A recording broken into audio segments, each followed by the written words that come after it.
Down the line, Trevor the traction engine had been struggling with a big cartload of hay. Crossing the tracks, the cart's wheels had broken off. Then Trevor heard a whistle. "Oh no!" Trevor cried. Donald could see the cart. "Stop!" he cried. Donald's driver applied the brakes, but it was too late.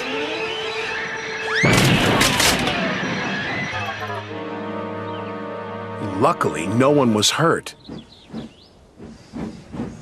The next day, Donald was in a bad mood. Duck could see he was getting too close to the buffers. "Look out!" Duck shouted, but it was too late. Donald's driver was very cross. "This wouldn't have happened if you were working with Douglas," he said. A freight train was waiting in the siding to let the flying kipper pass, and the driver and fireman were drinking cocoa in the caboose. "The kipper is due," said the conductor. "Who cares?" said the fireman. "This is good cocoa." The driver got up. "Come on, fireman, back to our engine." They got out just in time.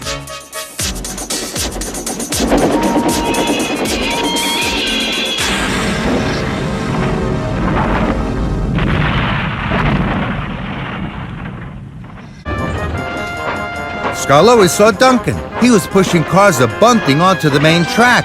"Look out, Duncan! Stop!" But it was too late. Scarlowe crashed into Duncan's cars. Bunting flew into the air. It fell all over Scarlowe. Duncan was cross. Then Scarlowe saw Rusty at a junction ahead. Rusty was pulling cars of special ice cream. "Out of my way! I can't stop!" Rusty stopped right across the tracks. Scarlowe bashed into Rusty's cars. Ice cream flew into the air and spattered all over the engines. Rusty was cross. Now there would be no ice cream at the puppet show. Then there was trouble. Scarlowe went round the bend too fast. He steamed into a siding. Scarlowe bashed through the buffers. And with a splash, a sploosh, and a splosh, Scarlowe plunged into Percival Pond. He was sure the other engines would forget his clunk-click and treat him properly now. He saw Emily coming. He listened for her toot-toot. But Emily didn't toot at all. This made Gordon very cross. He was so cross that he didn't see the signal telling him to stop.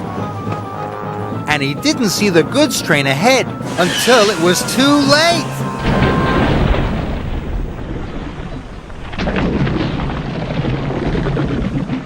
Luckily, no one was hurt. But Gordon came off the rails and he was covered in gooey red jelly.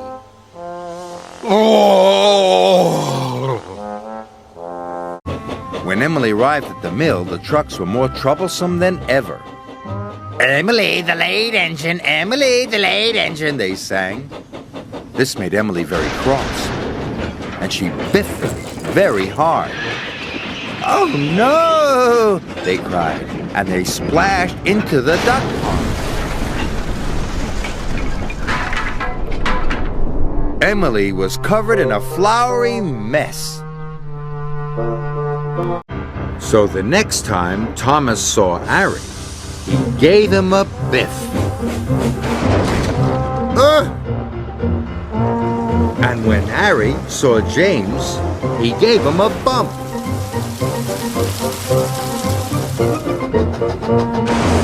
Soon the Diesels and the Steamies were biffing and banging and being bumped all over the island.